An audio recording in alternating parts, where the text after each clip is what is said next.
Now, get ready to talk hockey. Streaming from the Oilers Live Studio. Subscribe or follow today. Hey, it's Michael here with another edition of Oilers Live Tuesday. We've got pretty much the whole heavy hockey crew, minus a couple people, tonight, celebrating 2 years of heavy hockey right now. Not 2 years, I guess, celebrating going into our second season of heavy hockey. Welcome, guys. I don't know what happened to Dursey. He was there 1 minute, next he's gone. It seems to be a theme. Oh, there we go. This time he returns. Yeah. Welcome, guys. So it's Oilers preseason right now. There's a little bit to talk about. And we'll get into it. But thanks for joining. So we got Dash at Dash in the Park on Twitter. Kirk Morris at KMWrites1 on Twitter. At Ryan, I'll get it right. Ryan the Lion Lotsberg at Lotsy Rye on Twitter. And then Jeff Aid at 780, right? Is that right? On Twitter. And then... Yeah, and then Mr. Mike Dursa, Megathread Mike Dursa at Mike Dursa. Welcome, guys. Hello. All right. The guy that isn't here is the guy that has tough in his name, and he had to go. Yeah. Hopefully he's Just listening. saying, Josh. Just saying. Mr. Tough Call podcast. Hey guys, lots happening. I mean, we're we've got 3 games left in the preseason, or 2 games? Two, yeah. Man, it's a lot of preseason games. Almost too many. Vancouver tomorrow night, right? We've got, I think, what we're going to talk about tonight, we'll talk about Virtanen. Still a ton of folks out there supporting this cause here. I'm not sure. I'm not sure what it is. I haven't seen much of anything to write home about. We're going to talk about Dylan Hollywood Holloway, of course, because that guy's flying out there. Is this another Ty Ratty or Brendan Perlini, or maybe what Dash you brought up, Marty Reisner as a potential. So we'll talk about that. Lotsberg just put out a article today. If you go to heavyhockey.com, check that out. And it's Holloway's big night sparks Puljujarvi debate. So we'll talk about that too. Who you might expect to see in the top 6 going into the front end. Maybe let's start with, let's get this out of the way, Virtanen. First off, for those that know, Jeff is joining us tonight. He's going to be our objective analyst. Yeah, he's not an Oilers fan, but he follows the Oilers because he lives in Edmonton, so he knows a lot about what's going on. And, a lot of times he's kind of our conscience in the back end. Tells us when we're wearing our Oilers royal blue glasses or not. Keeps us honest. Well, tries to. I'm not sure that He does. I'm not sure he's successful half the time. He's on crappy Wi-Fi tonight, so if we can't hear him, we'll see what he looks. For those of you old enough to remember, you look a little bit like Max Headroom with the way you're shuffling around there. And if you don't get that reference, well, shit, I am old. You do get it. I'm sorry you're in your... Yeah. Not there yet. Jeff, your thoughts. Have you watched... I didn't even ask. Have you watched the Oilers preseason games? I watched a couple. I seen just mostly highlights. Yeah. And things like that. But I don't agree with it. I don't understand it from the start. And he hasn't really shown much in preseason, So, does he get the game tomorrow and that's it? Hopefully, right? I mean, a lot of people didn't think I thought he'd be cut today, personally, but the fact that he's hanging on is a bit of a surprise to me. Dursa, what's your thoughts? Is one nice saucer pass enough to make a hockey club? Yeah, I mean, he only played 6 minutes though last night, right? Yeah, yeah. I mean, it's tough to get any type of momentum on 6 minutes, to be fair. But I haven't seen much from him. Like that pass last night was all right. The other game where he kind of sprung Benson, and one other shot where he hit the goalie in the crest, and the only thing I remember about it is Pugliarvi was standing in front, and I was mad at him for not trying to tick it because it had no chance of going in the net. I mean, that's been Jake Virtanen's. Well, in pre-Oilers PTO, I mean, the rumors were either us or Calgary, right? And those people that were in the Virtanen court were, suggesting we needed somebody with his size. Well, I'd say that he's come into training camp and hasn't provided that size sort of advantage that everybody's expecting. I mean, Kirk, you're shaking your head. What's your thoughts? Just you'd think you roll into camp there on a PTO and fighting for your life, and take a look at Tyler Benson, for example. Like, he's just the complete opposite. He's hitting banging bodies and trying to and skating like the wind. Like, I think obviously fixed the skating this last summer. Just he's gained a step. It looks quicker. Yeah. I mean, you bring up a good point, right? Like, this is what we were, or what those people that were in the Virtanen court were hoping for is exactly what Tyler Benson has brought to the ice every night. He's mixing it up. He's getting in there. I think, I love the Tyler Benson story because, here's a guy that, he was a point producer in junior, right? He's a point producer in the AHL. But he's got to change his game in order to make it at the top level, right? So it took Benson like about a year and a half to figure that out, though. And how long a leash do you give Virtanen? I mean, you don't have a year and a half to wait for this guy to figure that out. I'll tell you how long Virtanen's leash should be. 3 games ago. Yeah, I would have cut him this morning. No, you know what, you guys, you all sounded very brilliant right now because I had you on mute for the last little bit. I don't think anybody's even heard you until now. I've heard you. Yep, I've been trying to troubleshoot that just now, and I thought it was me. Yeah, no, it was me. My better half came in and said there's something wrong with your audio. I'm guessing she said, "Hey, this is the smartest you've ever sounded." How often does she say that there, Dash? That's right. Thankfully, he hadn't asked me a question yet, so really, she'd just probably be more shocked that I could keep my mouth shut for the first 3 minutes of the show. Speaking of which, Dash, we're going to get you to turn your mic down just a touch. Well, I was turning it up because... Oh, now I see he's trying to talk over us. No, because... Oh, now it's no. low. Oh, it's perfect. Perfect, yeah. Because apparently I couldn't be heard. No, we heard you. All right, so say that all over again, Jeff. From the start. Lotsy, Oh, really? I mean, what's your thought? We've been talking about Virtanen, for those of you that only got my side of the story, which apparently was enough to keep people around. Lotsy, your thoughts on this? And, I mean, we brought up the Benson thing, whether people heard that or not, but Benson's played, a decent camp so far. You're getting out of him kind of what you expected from Virtanen.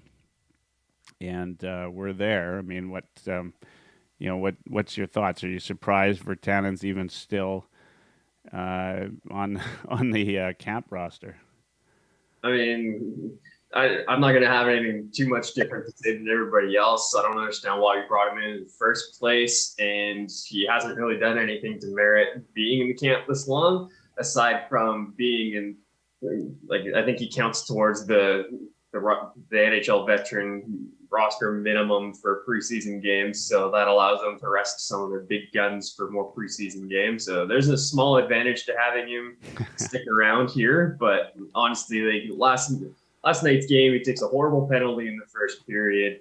He has a miscommunication with Bouchard where he passes the puck to him, and then Bouch gives it right back to him as he's making his loop and going up the ice. But Virtanen's got his head in the crowd somewhere in the clouds, misses the puck totally. Like things like that. Like for an NHL veteran that's in the prime of his career, so to speak, like, you can't make plays like that. Yeah, he made that nice sauce pass to Fogle on that one goal near the end of the game. But as some other people pointed out on Twitter, like that it didn't hit the ice at all. It just got lucky. And Yeah, I landed mean, on was that a the nice sauce pass or just a beauty play by Fogle to put in? Well, it wasn't a nice sauce pass because he didn't land it. It was still in the air. Yeah. So how nice was that pass actually? Oh, you guys are being too hard. He's setting him up for the bunt. That's right. Yeah. How about It's the hockey skill you're looking for. Off content, but It's kind of how we podcast with you, Durs. How about Draisaitl trying to go for the home run in the slot there? Yeah. I saw that. That was ridiculous. Thought he pulled a muscle. Yeah. Anyway, Busby on YouTube says, "Has anyone heard anything on how Yamo is?" That was pretty scary. That was incredibly scary.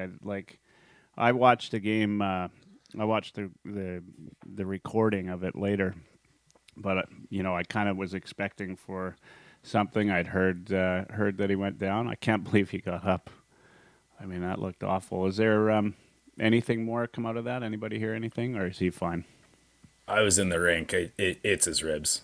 You could see him all the way to the bench and down the tunnel. He was holding his ribs and shoulder area, but I think his ribs went into the boards. Nobody's heard anything, no? I didn't see anything today. Nothing's out. No. Didn't he? I thought he went back out and played after the fact. Did he not, or did he not get another? No, there's only like 6 minutes left. Was it that late in the game? I mean, he got up. He, looked a lot better than I expected. It was pretty brutal. And if it's just his ribs, that's about as lucky as you can get in that instance for sure. He might be 5'4" now, but let's talk about Dylan Holloway. Because this kid, he had a good rookie camp, right? In fact, he had a great rookie camp. Looked heads and tails above everybody that was out there. Comes into preseason. He, he plays a couple games. Plays in Seattle against an NHL team, and it's, our, B squad. And I thought he looked pretty decent. He was, he's been noticeable every game.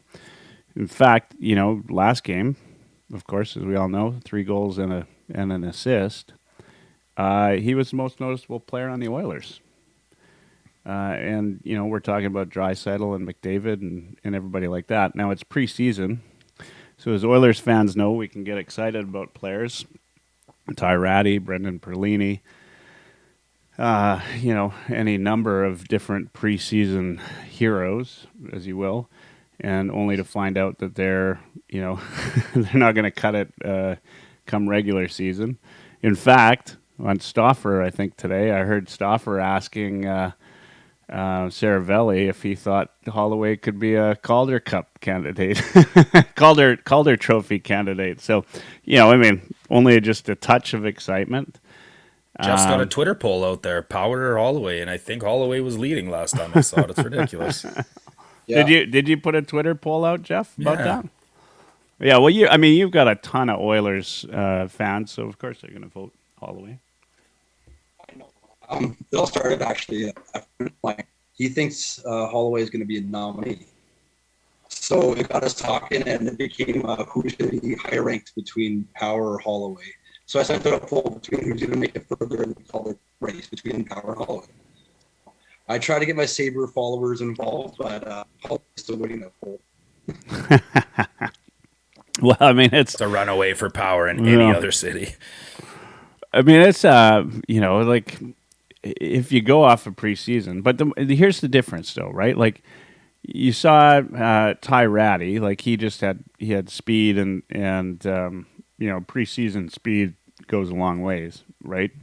I think if there's anything to be excited about in my mind is just the tenacity he plays with and the game smarts, right? Like he's I don't think I don't want to get too excited and suggest he's going to be top 6 all year, but to say he could make a difference in the NHL, I think is reasonable because he he plays an NHL caliber game, or he has been. And he's had a hell of a preseason. I don't know if I'm quite ready to go Calder for him yet. I mean, let's let the kid play more than what did he play? 3 minutes in Game 4 of the Colorado Avalanche series. One skate down the ice and off. So we don't know what we're gonna get. But I think what Holloway did last night is he proved that he's too good for the AHL. Yeah, because that's who he was essentially playing against last night. Is Vancouver's AHL team. Like they had a handful of guys that'll be on their NHL team, but arguably nobody in their top 6. Like Hoglander might make their top 6 because of some injuries that they have there, but that's about it. But yeah, so you can look at that and say he played really well against Vancouver's AHL team, so we can't read too much into it. But so did Connor McDavid, so did Leon Draisaitl, so did Evander Kane, so did Zach Hyman. He was better than everybody last night. So Dylan Holloway belongs in the NHL. Where he slots in the lineup, I'm not sure yet, but I don't see it being higher than third line to start. Can he kill penalties then? Yeah, he's been doing it all preseason, and he's got the speed, and he seems to understand the kill well enough. Yeah, I think he's got the hockey IQ for it too. He's got to keep that up in the NHL. Otherwise, there's no use giving him 7 minutes a night on the third or fourth line, right? You might as well have him. I don't see him on the fourth line. Holland is Woodcroft. They both said that he won't be here if he's only getting that much ice time. He's not getting 20 minutes a night at even strength for sure. He'll have to play on the PK. He's even beginning second unit power play time. So it depends on Woodcroft's going to have a ton of options for the second unit power play, but I can see him getting some PK time. I wouldn't be surprised if Wood either slots him there with Draisaitl a little bit here and there. They had really good chemistry last night. Really good chemistry. Yeah, well, I mean, we've seen when Draisaitl gets chemistry with a player, we've seen what happens, right? Yamo's a good example of a guy that came up. I was there last night. You guys, Holloway drove the bus and pushed the river more than anybody else on that line. Holloway. Yeah, Draisaitl was in on 0 goals of Holloway's last night. Now here's, I 100% agree, but the other side to this is I would tell you that those guys looked really loose last night. Like McDavid in his own zone, gave up, how many chances against these guys? And McDavid's 2 best passes of the night were to the other team. Yeah. But let's be honest here. Holloway's had 8 games so far, and that was Draisaitl's first. Yeah, and this was, to me, right, the thing though that stands out for me and why we can be excited about Holloway is he stands out every time he's on the ice, right? He's noticeable in whatever situation, with or without McDavid and Draisaitl, he was noticeable, right? You said pushing the river, he's doing that. Here's something Renegade Man on YouTube says. I think this is a good point. I just hope the Oilers don't jump the gun and trade Puljujarvi for a 3rd-round pick, which would lead to nothing, unless if it's a package including Broberg and a first for Chychrun. I'm not sure I agree on that one, but I think we can't even get a third for Puljujarvi. First things first. It starts at a fourth or a fifth. I think the first thing though is when we've talked about this a ton is the Oilers, if they rush this, there's no real point, right? There's no real point to rush the roster unless if you have to come opening day, right? So if you go and trade Puljujarvi beforehand and we don't even, you can't trade him based on Holloway's great performance in preseason, right? It just, and they might. That's always on the table, right? Holland's talking to people about Puljujarvi. They're not trading Puljujarvi until he can get the price he wants, and he's not getting the price he wants until he can drive up his value, and he's not going to drive up his value until he plays 20 games and has 10 or 12 points. And he's not looked great. Third line or the 4th point. Well, fair, yeah. He's not looked great though in preseason. Dusty said today in 15 previous preseason games, JP had 10 goals, and he's not picking up that pace this year. Jeff, your thoughts? I mean, I saw you smirk a second there, so. Well, What do you think? We should trade him for Darlene? Just to go back to it, Holloway is going to stand out a little bit because he's playing for his life out there, right? So there's guys there that it's a basic preseason game. So Holloway is going to stand out. He's playing for his life and his career right now. So I hope they actually start him in the top 6 just to give him a chance to see what it's like with Leon to continue that chemistry that they did show. And as for Puljujärvi, I am a huge, huge fan of his. I would love to trade him for Buffalo right now, but it's what's it called? It's I don't know. Because with Puljujärvi, sorry guys, I don't know where I'm going with this. It just my favorite part is where you said we'd trade him for Buffalo instead of to Buffalo, insinuating we would need the whole team in return for JP. Hey, my offer that I've been fair deal, we accept. Buffalo's got 3 second-round picks, so I'd always suggest a second-round pick. But I know Oilers probably would want somebody ready to play now instead of a draft pick, right? So yeah, so it's not going to happen to Buffalo. I got money in, money out. Yeah. So it's not going to happen. If you're going to trade Puljujärvi anytime soon, otherwise noted this season, it's probably going to have to be for cap dumps. Like if we can get a second out of Puljujärvi at this point, I would probably think about doing it.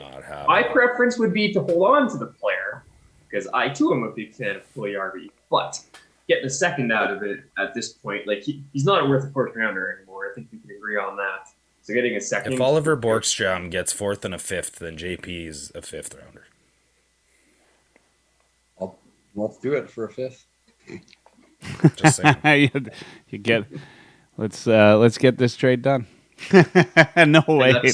Yeah. I mean, the thing is Puljujärvi doesn't have a considerable trade value today, right? Especially not. He's had, in my mind, he's had a crap. It was good chatting with you, Jeff. His Wi-Fi continues. Keep going. Yeah, is that a mic drop? There goes Buffalo's playoff chances. They had Luchansky Wi-Fi strikes again. So anyway, Puljujärvi's trade value, right? It's not high right now, and the preseason he's had isn't raised it any. So you gotta you really gotta take into consideration that what are you gonna lose, right? It's not going to get any lower, I think, his trade value than it is right now. And you throw him on the top 6, maybe somebody. I think he's got a lot of value to a lot of teams in this league. It was good to see, the Puljujärvi pictures there, him out with Kane and the guys. It's good to kind of get the feel that, Connor's in his court and these guys are out there, they're, supporting him. What are you supposed to say, man? Well, no, I legit. We've got a guy joining our team this year that doesn't want to be here. Maybe we should tell all our players to say, no, we want you here. Of course, man. What else? I don't think that's the case. I think this is. You've been in business, man. Yeah, but this is like these guys aren't going fishing with a guy they don't like because they don't have to. That part they don't have to do. Well, and who do we believe? Do we believe Spector and the other main MSMs that say that he doesn't want or that they don't want Puljujärvi there, or do we believe a guy like Anthony Stewart who said that Connor McDavid backed Puljujärvi and that's why he's still here? Right? Like, who do we believe? Truth is probably somewhere in the middle. Yeah. I mean, I think that's probably the more accurate thing. Stewie said, "Hey, let me get a message out there for you, Connor, because that guy's gonna drag his ass if you guys don't accept him on the team." So I'll probably put something out there for you that I don't think it's quite that far, but yeah. I mean, I don't think it mattered that much. Where did they catch that sturgeon? Because that was a swamp donkey if I ever saw one. It was Lake Wabamun, baby. BC. Really? Yeah, they're playing Fraser River, probably. Somewhere around there. Yeah, Fraser River, probably. Yeah, that's what I think. Yeah. So maybe we'll call them for sponsoring. Renegade on YouTube again says Oilers goaltending is now solid with Campbell and Skinner compared to the tandem of Koski and Smith last year. What do you guys think? I mean, we've seen Skinner a couple times. and Campbell we've seen for a full game. That one save was great. Look, some of that save, as you guys know, right, is about just being over there and hoping that the puck goes in your glove, right? But on the other side, like, you got to be over there. And I would tell I'd you be in the that hospital if I tried to make that. well, yeah, and I tell you that this is what I've been screaming for, right? For a couple of years is just a guy that can potentially make that one save that everybody says, "Wow!" Right? When's the last we just didn't get a lot of wow saves out of, like we got a lot of wow puck movement out of Smith, and Koskinen was just he was solid when he played well, but there was just none of those big saves, and some people would argue that that means he's out of position, but it's still nice. If Mike Smith made that save, you'd still be seeing him do the twirl around. Campbell makes that save, and it was like ho hum. There'd be a hush over the crowd too. Is Mike Smith going to get up? Right? Yeah, it'd be a yard sale with Smith in that position there. Equipment Smith and Koskinen's goaltending is a lot like Dursa's podcasting. There's just not a lot of wow there. Oh wow! There's some wow right there. Nice. I get tired from carrying you. That's all. Sore back, baby. Sore back. So are we again, it's so tough to take anything from preseason, but what you've seen, are you happy with what you've seen out of the goaltending? You know what I'm happy with, actually, is I'm happy with the way Picard came in and played, and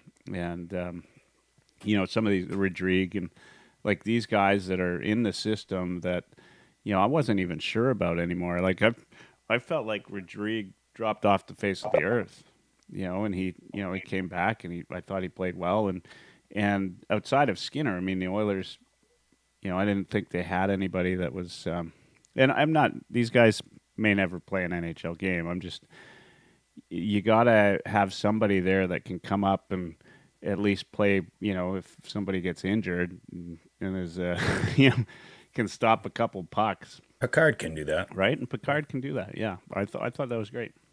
Rodrigue has to, it's his last year in his entry level, so it's a show me what you got kind of year, and he's got to steal the net from Fanti.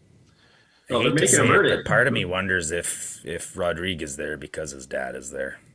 Yeah. They traded up to get Rodrigue. Careful, that takes thought. What was that, Lotzie? They traded up to get Rodriguez's draft year. I remember that much. Oh. And they're making that kid earn it. Like they had Konovalov come over from Russia, and that means Rodriguez going back to the ECHL. The last season they signed Fanti. That's more competition for Rodriguez. They bring in Picard. It's like if Rodriguez is gonna be playing AHL this year, even as a backup, he's going to have earned it. He didn't look terrible, though, is my point, right? Like I've seen, he's had rougher goes in camp, right? And this was not his worst. This was probably the best camp that I've seen him. 100%. Yeah, and it's good, right? Like you just want to see with those guys in the system, especially goaltenders, you want to see year over year, right, improvement. They could be, like how old was Campbell when he broke into the league? 24, 25? Maybe older. 26, yeah. These guys, they got it. They've got to mature in the system, and I'm finally feeling like we're having some goaltending mature in the system. It's not going to be. We're not looking at the next Vasi yet or anything, but which would be, those are like diamonds in the rough, really. Oh. Your thoughts? I know Jeff? I know we traded up to get old Odd Rodrigue there, but that's not the first time we've done that either, Lotzie. If you remember David Musil and Keegan Lowe, how did that turn out? No, I'm not saying that's the formula for success, but it's a guy that they clearly wanted to go get. That I don't think it's clear nepotism because they're putting guys in his way, like they're making him earn everything that he gets. Fair. Yeah, he's not like got extra. I mean, he didn't. It's not like that's exactly it. He's not been played anywhere where he's being played above what his skill level is, right? He's but he got an ELC. Fair enough. Yeah. Max Warner. Guys, what do you think about that? I mean, he got a contract. Yeah, good for that kid, right? I loved they did an interview with him when he got back to Moose Jaw, and love hearing him talk. Sounds like it's good. You get a kid like that, gets a contract, had a great camp, comes in, signs it, and you hear his comments. If you got a chance, you can take a look. Spencer Pomodi did just a quick little article on Warner signing the contract, and there's a link to a YouTube there of him when he was back in Moose Jaw. And I always like when a kid sounds and has the maturity and just how they talk and everything like that. Like, it says a lot, and probably and that all factors into whether or not they give a guy a contract. But I thought he played well. He didn't he talked about playing in Seattle, and he got burned in Seattle. That was probably the worst he looked, right? He had a rough game, but that's expected. They iced more or less their NHL lineup, right? And so, but good on him. And where are we at for contracts in Edmonton right now? Anybody know? 46 out of 50. So we got 4 left. Ooh. We waste one on Virtanen. That's 47. What about Jason Demers at all? Yeah, Demers. I mean, I don't think he's getting I don't know. What do you guys think about that? That's a good comp. I think he's got a chance. Yeah, he's got a chance. I think I could see a two-way deal for him. Yeah. Like, I don't see him cracking the NHL roster, but what a good call-up option to have. Perfect depth guy. Yeah. Yeah, good veteran right-hand shot guy, right?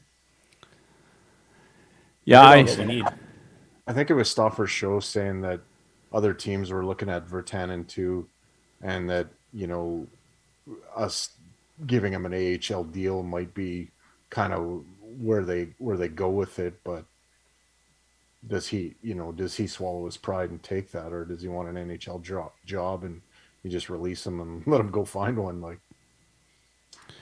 well, he's got to earn his way back into the NHL. Right? What's that? Sorry, Ryan? I mean, if we present Virtanen an AHL deal and he turns it down because he wants an NHL deal, then sorry, bye. Yeah. Right? Yeah. How about we don't offer him any deals? Yeah, I'm good with that too. That'd probably be for the best. Fly him to Calgary for all I care. Here you go. Just skip to the part where it's bye. What do you guys think about the defense so far? I thought here's one thing that I've loved. Well, not loved, but I thought CC looks to be back in form, right? Like, I thought he looked really solid out there. Darnell Nurse, on the other hand, I thought he just made some weird plays, I thought, last night. But thoughts? I mean, maybe I'm wrong. I don't know how you can heal fully from a torn hip flexor. And I thought he was better last night than he was the game against Calgary. Yeah. Oh, and as I say that, thanks, Renegade, for chiming in on YouTube. He says, "Are you worried about Darnell's Nurse's performance for this upcoming season?" Everybody, of course, worried about his contract. Yeah. Kirk, your thoughts? Contract. It's because of his health. If I don't call on you, Kirk, you never get a word in with these guys. Oh, I'm just hanging out, man. hanging out. You're in center's piece there right now. So, what's your thoughts? I mean, this defense. We've had a couple games. We've seen some of the guys on the sidelines: Murkov, Niemelainen. We've seen a little bit of Nurse and CC, which is good. Kulak, who I think is upped his game even further. In fact, I loved what I've seen from Kulak so far in preseason. Absolutely. What your thoughts? Yeah, no, I think Nursey's got a little ways left to go there to be 100%. Just as Dash said, there you can't go full bore after 2 months of rest to repair or to heal a torn hip flexor. Yeah, I love Kulak there with his effort there. All the games that he's been in, actually, right from the get-go. Niemelainen, he's getting there, but he even admitted himself, like he's gotta up his game a little bit more. So do you send him back to the A or like who's going to take that number 7 spot? The one guy that's kind of stood out to me here, believe it or not, has been Ryan Murray. He's just been steady. Yeah. Like you can't ask any more for a number 6, number 7 guy, And I thought Demers at times he played like his old self, but there was times where he looked like his age. Like it just his last couple of games have been awful. Yeah. So I don't know. You play him tomorrow night, and hopefully, against a strong NHL lineup that I would assume that Vancouver's going to ice and see how he does. And even like what Lotzie said, I totally agree. I thought give him a 2-way deal and see what shakes out. If he doesn't make it here, go down to Baco and teach the guys, and be like in a mentorship role, / player development role, and and he's a great depth guy to have in your hip pocket if you run into injuries. Yeah, that's fair. That's fair. Dash, you're nodding your head there. Yeah, I agree for sure. Yeah, I think that Sam Rukov looked pretty good up front last night.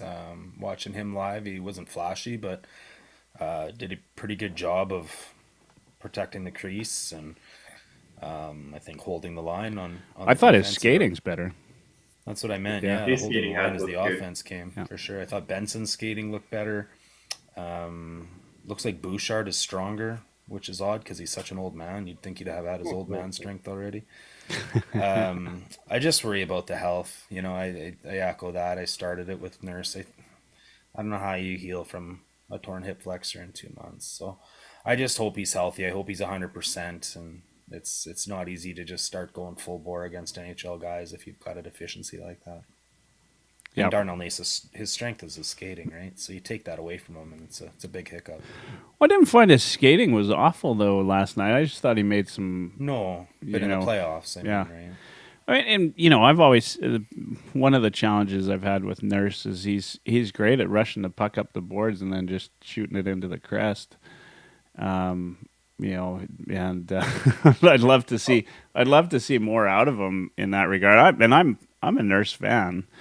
Rudistics on YouTube says Broberg, Barry, and the first round pick for Chychrun, please. So let's talk about Chychrun because we've seen it a couple times. I think that ship has sailed, though, if everybody's to be believed.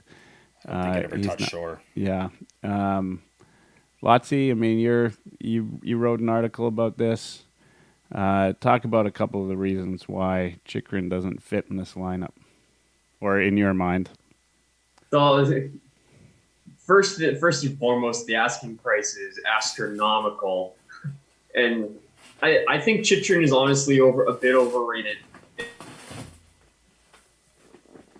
And he's been overrated ever since that 1 year, 2 years ago in the shortened year where he led the league in goals by a defenseman. That was totally unexpected. But that's the only year in his 6-year career where he's averaged over a point per game. And it's also like he's never played over 68 games in a season. So he's always had injury issues. And he's not an offensive defenseman by any stretch. He's going to play second pairing behind Darnell Nurse if he comes here. It's like, I'm not paying 2 high prospects, a first-round pick, or whatever else they want for a guy for 65 games of a second-pairing defenseman. And the other thing is, my other reasoning against Chychrun is Philip Broberg. Now, I know they want Broberg in the deal, but I look at where Evan Bouchard was at this time last year, and I compare it to Philip Broberg, who was taken 1 year later than Evan Bouchard was.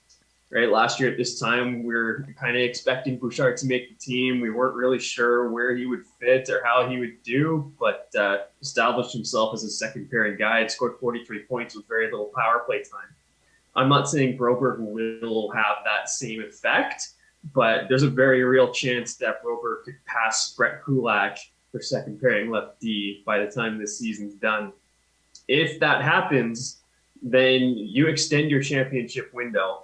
If you go out and trade Bourgault, you go out and trade Broberg for Chychrun right now, yeah, maybe the age range of your defense goes up a little bit and settles into your championship age range, but I think it shortens your championship window. I'm curious to get your thoughts on this, Jeff, because you're the outsider looking in, a little bit objective on this. You know, I mean, you see the Oilers' defense. I think most of us acknowledge that that's probably the weak point of this club right now. You know, from what you've seen or what you think, and you've heard the rumors about Chychrun, your thoughts? Yeah, no, I'm glad we can all acknowledge that is their weak point, of course, and it's something they've got to address in a way. You know, I feel like those top teams have strong blue lines, and if they got to compete with those top teams, they got to strengthen their blue line, right? With what Lottie was just saying, I kind of, half agree, half don't. Like, I love Lottie a lot, but like, I'm not really sold on Broberg. Are we calling him Broberry or Broberg? I don't know anymore. But Broberry. I don't know. I never liked the draft pick since day one, and I just don't know if he's going to be the top 4 defenseman everybody hopes he's going to be. And as for the whole Chychrun thing, it's about the asking price. And I'll admit it's a little much right now, but if you can get him at a little, like, I wouldn't mind bringing him in, but the asking price right now is too high. You know, like, they're in win now mode, and I'm not much of a Broberg fan. So if you can pull the Chychrun deal off for a lesser asking price than what's rumored, then you got to strengthen that left side of the D. I don't know, because as much as he's going to be in the second pair, that's a pretty good second pair to have. And what would you offer there, Jeff? If you were a GM, what would you offer to get Chychrun? You guys already heard my Pugliarvi for second round pick, which are like, yeah, let's do it, right? So I don't know. I don't like playing GM here, but it would be centered around Broberg, but I don't know how much to add on. You know, what was a Borgo and a first, right? I think that's too much. I would maybe go Broberg a first and something else, but I don't know what that something else would be. Maybe. Well, here's the other factor too, is the salary cap. We all know that we're tight. Like, all the scenarios are $167 under the cap, right? Yeah. Now, Chychrun makes 4.6 for the next 3 years. It can't just be picks and prospects. Like, the Coyotes would have to take 2 contracts back. Yeah. So, like, it would have to be Barry at a minimum, and even that wouldn't be enough, right? They'd have to take Barry and somebody else, like a Fogle or Kogu or somebody, just to make the money work. So here's my problem with it. I mean, you know, like, we're talking at the beginning of the season here. You know, there's no reason to rush into this for a team that really, unless if somebody's really severely fucked up, should be making the playoffs, right? Should be buyers at the deadline, and that's when you know who's truly available, right? And you can get some deals on guys that are going into their free agent year, right? You can get some deals that aren't maybe the right deal comes around where you're not giving up a first, right? And maybe Jeff, maybe you're wrong about Broberg, right? Maybe he is your top 4 D guy, but we don't know. He hasn't played that way in the preseason. You know, he's looked a little bit off. He's put on some extra poundage in terms of muscle, so he's about 13 pounds heavy. But I just, you know, there were a lot of tweets out when the whole rumor came out and that the Oilers weren't willing to part with Broberg in the first round, and why wouldn't you? This is win now. I'm all for a win now, but like, let's see what we got, right? I don't think there's any reason to rush. And there's going to be guys available. There always is at the deadline. If you are a true buying team, and the Oilers should be a true buying team at the deadline. I don't think the Oilers can afford to be a buying team at the deadline. Again, salary cap. It's different if you have $1 million to play with and you can prorate it, but like $167. But you would be giving up a Barry or somebody, right? Like, it's money in, money out. Yeah, you have money in, money out. And maybe there's a deal for Uyghur because he's going to be an RFA or a free agent next year, right? And who knows? If somebody like Nurse gets hurt during the year or towards the end of the playoffs, I guess more accurately, you've got $9 million of cap space to play with. That's if you true can put too. Him on the right, you know. So it just depends. Only if he's done for the year, though. Like, if he gets healthy by the end of the regular season, then... Did you see Kucherov and Stone? He'll be done. Till Yeah.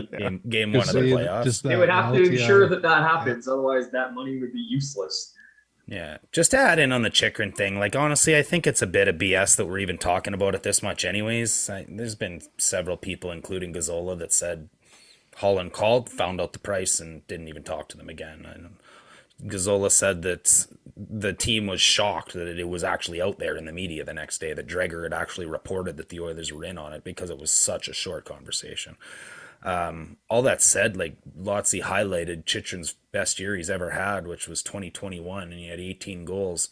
That same year, as we shit on Darnell Nurse had 16 goals. By the way, Chitrin had 13 5-on-5, and Nurse led the NHL by defensemen in 5-on-5 goals that year. So it's like, yeah, we're all down on Nurse. So what we're gonna throw Chikrin on? Well, I don't think anybody was like down it doesn't on make Nurse sense, here. right? I don't think anybody is down on Nurse. Does an acquisition like that even make sense from, a tactical standpoint? Adding another offensive defenseman when really what this team needs is a true shutdown guy. Yeah, need Adam Larson back. I think that more accurately describes what Chitrin is. He had one hot year of goal scoring, right? Other than that, though, the Nurse was better than him in his hot year. Like it's So like a Chitrin or a Chitrin Bouchard, not a bad pairing on paper, but I just don't think logistically it makes sense for the Oilers given what they have coming in Broberg and where their salary cap situation is. Yeah. Agreed.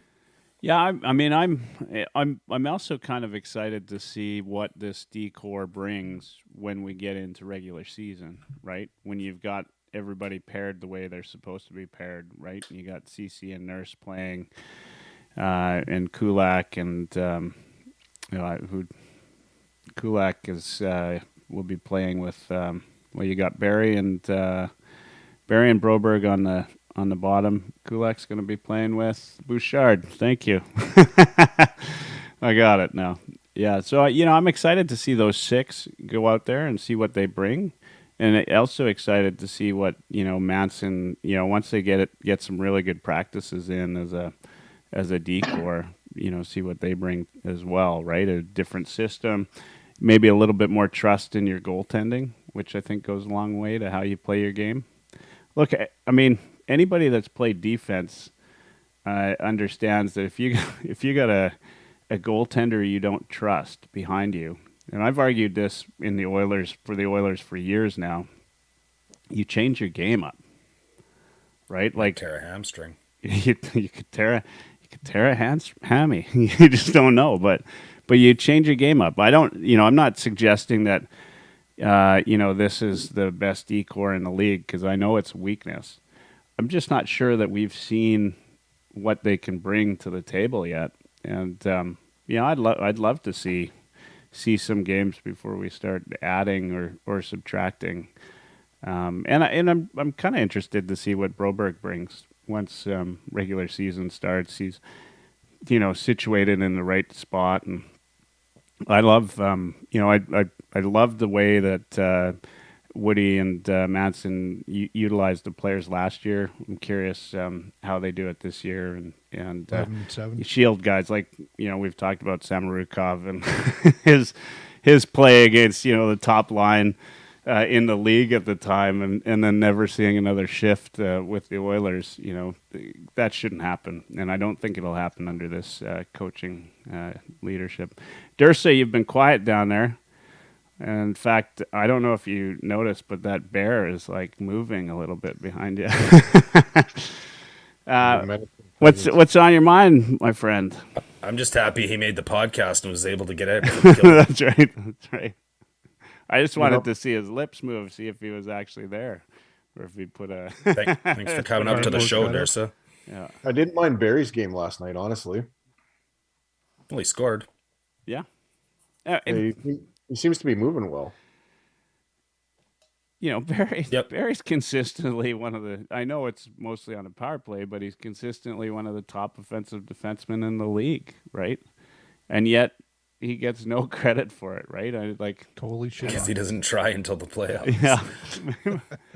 But it's I mean Barry's worth the contract that he's got in my mind. I just whether he's Scored the a right game guy series for winning goal for us. yeah, and whether he's the right guy for the Oilers is another question. And I am really like pumped to see Bouchard go in and play some more power play time.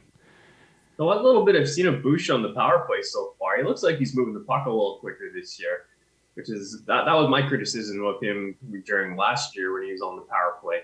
So I think he's made strides there, which is good. That shot's just so fun, though. Oh yeah. Holloway doesn't score his first NHL goal on the rebound without that Bush bomb. Yeah. Yeah, I mean, he's definitely going to get some extra power play time. I'd love to see, I'm kind of excited to see what our second power play unit brings to the table this year when they solidify that, too. There's a couple, I think we got a little bit more skill on the team, and they'll have more time to work together. I'm kind of curious because that was the strategy when Woody would roll out the second PP first and give them, 30 seconds to give the other guys a rest. I liked how that worked, too. Yeah. Jeff, thoughts here? I mean, you're pretty quiet. Yeah, well, I don't want to trail off in mid-sentence again. I forget what to say, but just to touch on a little bit of the Chychrun thing is just, if not Chychrun, we've all admitted their defense is their weak point, and I'm sure there are people out there, but what other defensemen are out there that are going to make a big impact? It feels like the market's kind of weak. I know we could pick up around the deadline, but I don't know. With Chychrun, I feel like it's almost a timing thing too. I know, Mike, you were saying what's the rush? It's just he wants out, and what if other teams kind of beat you to the punch, right? So how else are you going to improve your defense? I don't know if Chychrun's really the answer, but they got to fix their defense somehow. And who else is out there at this time? Trade deadline. Exactly, but for UFAs, I don't offhand. You got John Klingberg, Matt Dumba, but like Lotsberg keeps talking about, it's going to be a money in, money out. So they got to be really particular with what they do. So I feel like you're going to get just some kind of depth add-ons at the deadline at that point. Yes, no, I don't know. yeah, that's fine. If they're going to get anybody at the deadline, I think you're right. It'll be a depth piece. Yeah. Because are they going to be willing to what are they going to have to give up to get the piece that they want on the back end, right? So you're taking from Peter to feed Paul. Yeah, that's what you're doing with any sort of trade deadline move this year. Or a Chychrun deal now, same thing. If you got to move out Barry and Fogle, you're just All right. I think American Thanksgiving they might do something then. If something happens to say like Nurse, that's a core of the season right there. Always have that in your hip pocket. You got assets too. Like you got 12 D men total. You can move a couple I know money in, money out is as per usual, but you can also look within, and interchangeable. Like I said there before, I'm really disappointed that Vinny Desharnais got injured there before camp. Because man, he could have that could have been a showcase right there too. Because Woody's been so high on him, coaching him throughout through his career there in Bakersfield. So you could always look within there too.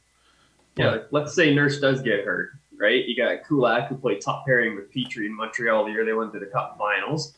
You've got Ryan Murray, who's held his own as a second pairing D for good chunks of his career, and then you've still got Broberg, and you can call up Niemelainen if you have to, right? It's that's not an 82-game solution, but that gets you through a couple weeks. Yeah, it's a very young defense depth, though, if you want to go deep in the playoffs. So, but once again, they'll add on at the deadline. So, yeah, I don't know. Just right now, their depth is young, but give them a chance, I guess, too. Yeah, they're going to have to. I think that's the position they're in. Yeah, because they're handcuffed by the cap. So, yeah. Yep. Yeah, the cap challenges are certainly, I mean, lots of things can happen, though, in year, too, though, to, if you find the right partner who's going to take some cap space from you, right, and open that up. It just, and this goes back to last year, and I'm not for or against Ken Holland, but to me, he's just not the most creative trade GM that we've seen. He does some things right, like in terms of, in my mind, like I love the way he's developed players through the system already, right? Like I think for the first time in however long the Oilers have a prospect pool that they can build from.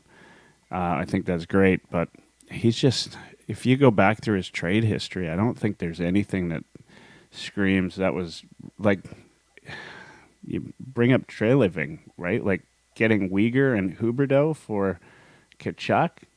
I mean, that shit's impressive, right? Like everybody thought he was down and out, and he ends up getting, three guys that everybody was searching for. I don't think we'll ever see Holland make a move like that, which is one challenge that we have, and maybe the one thing that scares me. And that's not to say I'm negative on Holland. I just, You think his son kind of takes the reins on hope the so. trades there too? Because he seems to be doing pretty darn good there at the analytical side of things. I mean, Holland's MO has always been draft and develop, and then trade for your graybeards, your veterans. But when he thinks they're ready to compete for a championship, it's like those don't lead to creative trades very often. 100%, that would be out of Holland's element, but it's worked for him. Hopefully he doesn't need to hit home runs though to keep us where we need to be. I mean, added Kulak last year, and it was a good addition, right? So yeah. I don't think he needs to, be dealing from a position of holy shit. I really need to save my franchise here. Like, just needs to add a little bit, Yeah. Yeah. All right, guys. We're trailing down here. Any topics I've kind of missed on here? I did want to talk about the bottom six of the Oilers. We haven't really seen much of Janmark yet. We've seen a lot of Shore, a little bit of Ryan. It's not that Janmark hasn't played. They just, nothing wowed me by any stretch. But here's a guy that played up top six last year in Vegas when he was called on, probably above where he should be playing. So to have him in your bottom six, I think is great. Fogel. Everybody confident in him? I mean, try him on the right side. You Yeah. know what's the worst thing that could happen? I actually like him better on the right than the left. Yeah. That you played a lot of right wing in Carolina when he was there, and that was the last time that he was like really, really good. Like that, he just seemed more comfortable on the right side. Yeah. Like he's had a few flashes where he's been able to dangle guys, and he's usually done it from the right hand side of the ice. So here's a question for you guys. I'm sure, Dash, you have a thought on this too, because this is, I think this might be the first year we actually see Nuge played consistently on the third line. Does that show some progression with this team? And is it the right thing for him, or do you need him in the top six? You need him in the top six. You think so? Anyone else? How do you manage to sprinkle the time evenly through the the top nine? How do you do that then? Because then you're kind of shooting yourself in the foot, right? So. Well, Connor and Leon don't need to be playing 25 minutes a night, and that's the luxury of having a deep team, is you don't have to rely on them for all of your offense, and you don't have to ride them that hard for 82 games. And we shouldn't have to. They can do it clearly, but we shouldn't have to ride them that hard. But So I agree with Dash that you should be in the top six. I don't mind if you need him Nuge in the on top the third six? line. I don't know if we need him in the top six, but I think more what I was trying to say is we need McLeod at 3C. I think he's ready, and you could play McLeod with Nuge, though. That's what I was just getting to. Maybe the idea. I'm okay with Nuge on the third line as long as McLeod's there with him. Yeah. And I don't love that. Nuge is an interesting one. He's an interesting puzzle piece that doesn't seem to quite fit here right now. But I've said it before. I wrote it in an article again yesterday or today. But I think the best place for Nugent Hopkins is second line center. He can produce second line center numbers if you play him with elite wingers, which he hasn't had here since Taylor Hall and Jordan Eberle, and even calling those two elite is a stretch. So We watched Leon play right wing all playoffs because he could hardly move. And look at what he did. Sure, he was playing with Connor McDavid and Evander Kane, but we've seen Dry produce from the right-hand side before. So you put Nuge at 2C with Draisaitl as his winger, put Hyman on the left, keep him in his natural position. That's a hell of a second line.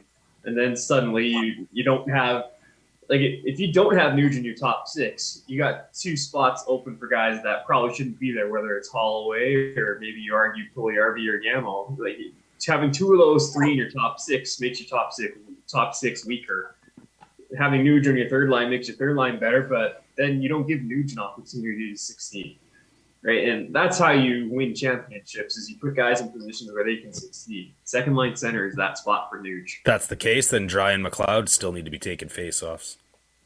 And that's totally fine. These are professional hockey players. There's no reason why Dry can't take an important faceoff for you and then revert back to the right wing. There's absolutely no reason they can't do that. Yep, just saying. Yep, and that's valid. That's very valid. But His tongue is bleeding. He wants to say something so bad. Yeah, go for it, Durs. What do you got? Well, I thought Lotzie was trying to run Nuge out of town here again. Well, that's what I thought. I was waiting for the trade Nuge forever. Here.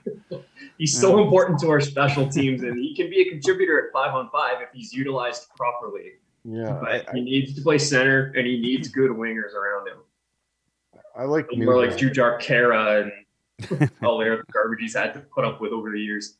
I like Nuge as a center more than a winger. I just think he plays the position well. I just think he has trouble in the dot. And see what we have here in Dylan Holloway. Like I like Kane and Holloway as, you know, sort of your 1-2 left wings if he can do the job. And I think Dry is a centerman. I think that's where he's best suited, but I think the problem with having Nuge on the wing too is he's not big enough. Like, he gets knocked around, you know. I think that leads to him not playing full seasons. Like, I really believe that. I knew that the first time I put him on the wing. Win battles on the wall and still produce points for you. What's that? If only you had a guy in your top six that's really big and can win battles on the wall and produce a ton of points for you. Yeah, trade him. I mean, look. I mean, I think if you put you're talking about like limiting the time, maybe not limiting the time, but managing the time that McDavid and Draisaitl are out on the ice, and the idea behind having Nuge and McLeod, you know, on a line with whoever, right?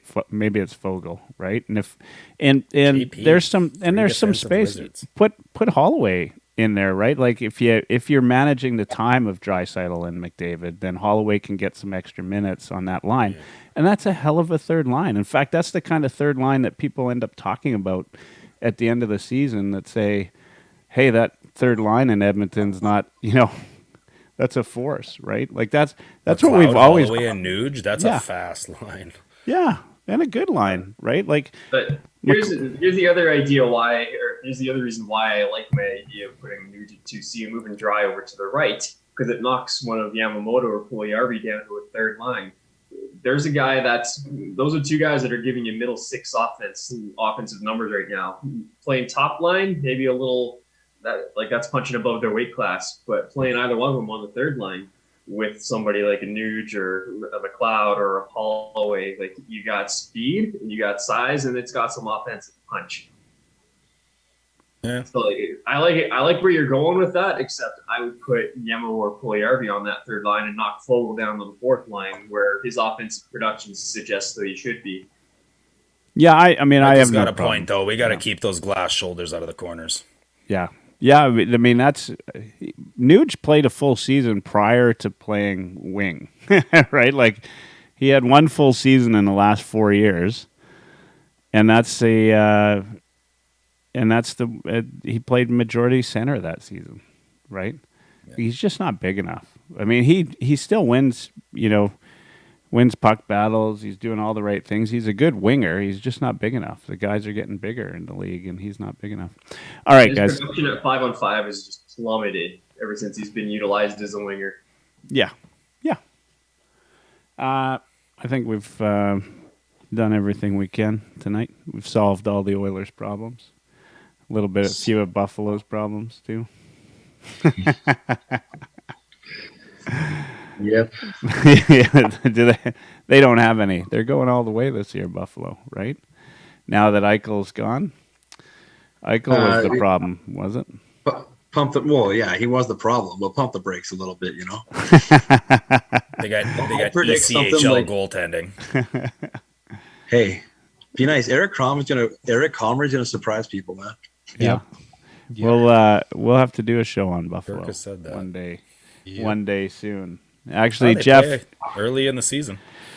Jeff, we're gonna start with you. We're gonna go. Uh-oh. We're gonna go around, and then finish off. We're gonna give Dursa the last word. This is about as quiet as I've seen Dursa, probably ever. And I'm gonna tell you, I didn't mind it. Just kidding, buddy. Kidding. No, I'm gonna give you the last word tonight, Dursa, and you can roast me all you want. But Jeff, give us an idea. Just say whatever you're thinking about the Oilers, and then tell us what your plans are. Heavy Hockey Network for Buffalo Sabres content. I know we talked about a few things, and hey, we're happy to have you as part of the group, and we're looking forward to just expanding the content that Heavy Hockey has. Lots of great things happening. Lotsy's been writing lots. Kirk's been writing some and doing his Paddle Down podcast. But give us an idea of the Sabre stuff, and then we'll continue around the horn before we finish off for the night. Sure. Well, I just want to say I love you guys. It's a great doing this every time we get together. Thanks again for welcoming part of the team. For the future, the Sabres are in town the third game of the year on October 18th, and I was hoping to, I don't want to say their names yet because it's not officially confirmed on their end, but get a couple Sabres podcasters to join our show for, if we can do that, for Sabres Oilers preview. And I love Lottie's work and the articles he puts out, and I've been thinking about doing some Buffalo versions if I can. I've never wrote before, so it's kind of a tough task to kind of put down some articles and things like that. So maybe in the future I can do an article here or there for the Sabres and expand things a little larger. So sorry? Oh, I was going to say we'd give you the Killam beat, but we're giving that to Dursa already. So okay. Killam Wheat Kings. No, just hockey starts next week. It's going to be great. I think the Oilers are going to be battling for the Pacific Division all year long, and Buffalo, just because I got to touch on them, they'll be like, 88 points or something, as long as they have a good year and the youngsters continue to grow, So let's go Buffalo, and yeah. Hey, quick question for you. How has Powers looked so far? Power? I think he's looked pretty good. I'm not going to lie. I haven't been able to catch the preseason games because it's hard to get, and It's really shitty. So I've been watching his highlights and stuff, but he's, he was playing with Dahlin a little bit, but getting second power play units, but he'll be in the top 4 and sounds like he's doing pretty good. So I got high hopes for him, and he's going to be 20 years old next week, and most first overall picks in their rookie year are not 20-year-old, right? So I think he should have a good season and hopefully a good Calder candidate, right? So I hope so, because I pulled that draft card from the my MVP. Just got it in the mail. Need the stock value to go up on that, so we can afford some more podcasts.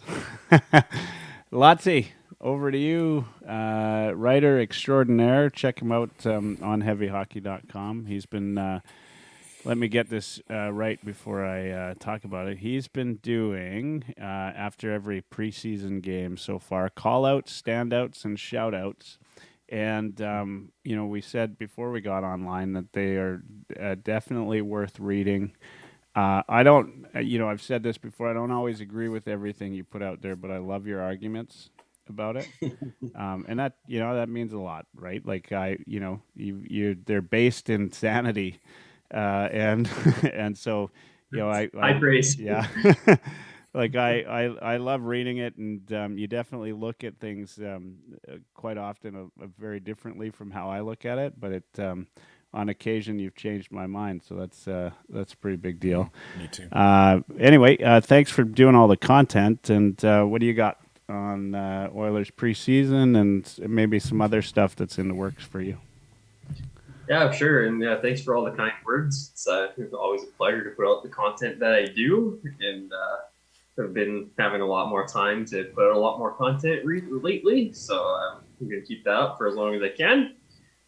But, I mean, it's a big year with big expectations here at Edmonton. And the cap situation has been well documented. And that's going to change some expectations, or it's going to leave Oilers fans wanting a little bit more at the deadline, I think. Just as we talked about with Chychrun and as I brought up throughout the show, the Oilers are going to have a lot of trouble adding pieces this year because of their cap situation. So anything that they do to add is really going to just be money in, money out.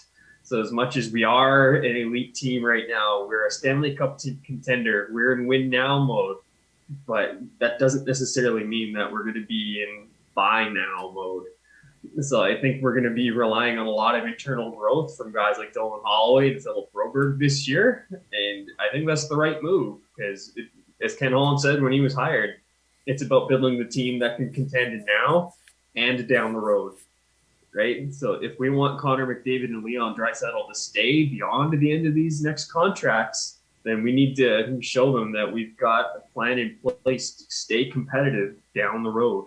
And I think Ken Holland is going down the right path by not doing things like trading for Chychrun.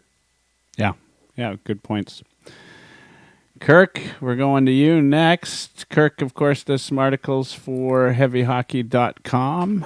You can check it out. Just go to heavyhockey.com, hit editorials, and there is a filter by, and you can filter by Kirk Morris. Last one was about the Winnipeg Jets in the preseason. And then also Kirk's been doing the Paddle Down podcast. He started over the off season, which will be majority goaltender related content, and we're happy to have him. Kirk, continue doing all the great stuff you're doing. Thanks for being here. What do you got about preseason? Yeah, no, I shout out to Dash once again there for the name of I just want to be pod. a guest. That's all I want. Yeah, gotta get credit where credit's due, man. You know. So, and believe me, I'm going to have guests once again on the pod. I am working on a couple of things for the show. I'm going to be rating the very daunting task of rating all goaltender tandems throughout the league. Nice. And as we found out here this past weekend here, going on waivers, Marcus Hellberg got shipped off to Ottawa there. Cam Talbot got injured, 5 to 7 weeks, upper body injury, I heard. And I think there's going to be a few more goaltenders packing their bags and going to different destinations. A couple of names that I'm really keen on there is Joey Decord there with Seattle. He's a very good young goaltender. And the other young goaltender, actually we've seen here last year play right here at Rogers Place was Conor Ingram. He has to be waived because they signed Nashville signed Kevin Lankinen.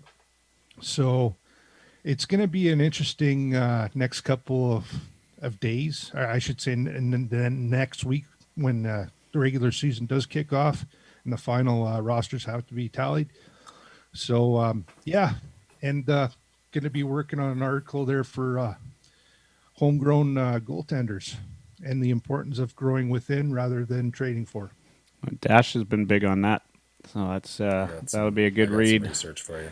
Yeah, appreciate that, Kirk. We got Mr. Dash in the Park on Twitter, regular guest on Oilers Live, co-host on Straight Off the Pipe podcast. We've got some other things in the works yet to be announced, I think. We'll see where that goes. Love having you on the show. Otherwise, I would probably stop inviting you. And even though sometimes I feel like I'm not getting the word in edgewise, but we've had some good arguments over 30 episodes. I can't believe you've been on. 31. Yeah. We're moving into second full season of Heavy Hockey Network, and happy to have you on board. What do you got, Oilers preseason? Well, pleasure to do this with you, my friend. As always, I love all you guys too. So well said, Jeff. You know what? Maybe just like I won't talk as much as I should for once. Comment just like thanks, Durst, for carrying me. I appreciate you having a strong back. You do. Wow. I don't know what else I would do without you giving me those piggyback rides around Edmonton. At least you know who's on top. Jeez. That said, question for Kirk. I just curious when I can be a guest on the show and what you have against Tanya Tucker. And that's all I got. Soon, my friend, soon. All right. I'm not sure, but soon. We got lots up our sleeve. Michael is right, so stay tuned. Big news coming. We've got Mr. Dursa is going to finish us off tonight. You can find him at Mike Dursa. I know he's been preparing the mega thread, which if you're not involved in, make sure you reach out to him on Twitter. He'll get that going, I'm sure, for another season of Oilers hockey. Mention Destroyer, I guess, is notification Destroyer if you tag in for the mega thread.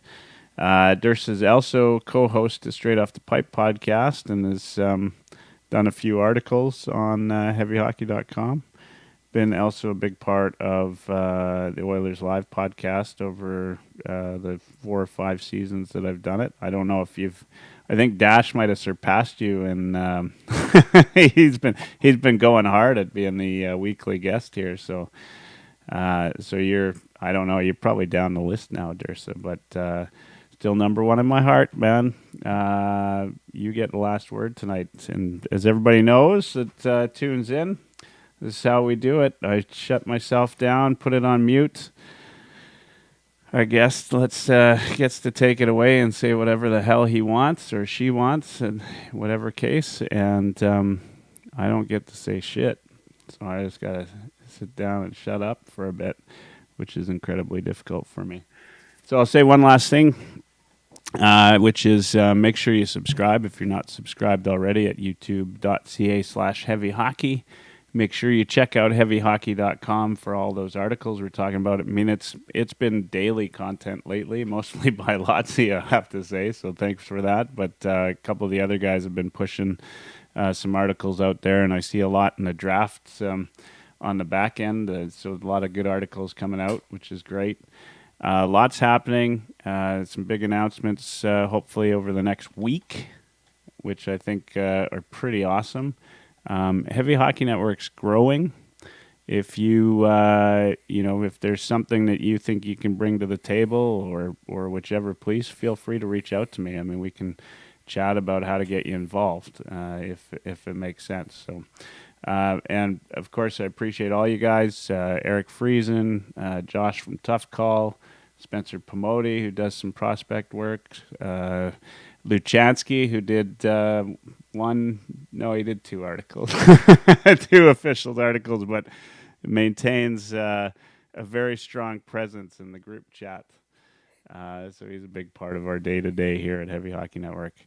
So thank you to everybody for continuing to tune in, and I will see you next Tuesday. For now, off to the man of the hour, Mr. Megathread, Mike Dursa, take it away.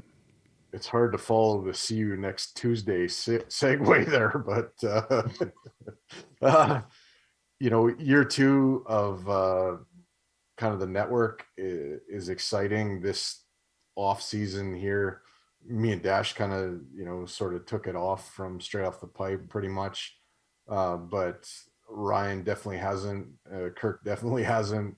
Spencer, Eric, you guys are cranking out the articles, and I think season 2 is we're going to build on what we did last year and try to be a little bit more entertaining, with the pods themselves, but also try to keep people informed with the articles. And we're looking forward to it. I kind of, rested and kind of got reset and looking forward to a good season from the Oilers.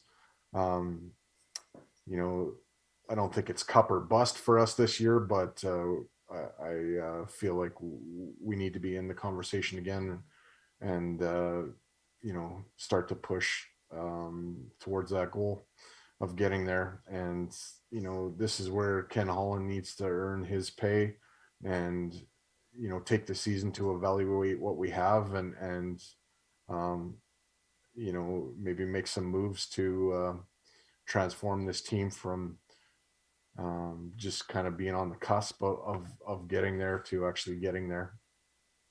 I don't think we should totally mortgage the future with some of the up and coming stars that we're going to have in guys like Burgo. Potentially, I'm not sold that Broberg or Broberry or however you want to pronounce it is going to be that defenseman of the future, but I think he's still a question mark of what we really have there. And I don't know if getting rid of that Burgo and a first for a guy like Jacob Chychrun is really a move that makes sense to me. Patrick Kane, if you're going to go for that, maybe that's more the move. If you're going to part with three kind of pieces that could show really good potential, because you know what you're going to get in that, and it's going to really move the needle. Sorry, there's a fly bugging me, but I'm not sold that Jacob Chychrun. I go that all in on a guy like him. To me, we've got a lot of offensive defensemen already, and what we really need is a strong shutdown D that maybe is a little less offensive mind and a little bit more punishing. And maybe we already have the answer there in Niemelainen. So I'm not sold that parting with a bunch of future for Jacob Chychrun is really the way to go. Anyways, it's been a fun night, and I'm looking forward to the season. And probably next weekend or whatever, Dash, me and you, it's time to get back in the saddle ourselves and get going. Thanks for having me on, Michael. You guys are all good looking, but I'm going home. Well, I guess I'm already home. Good night.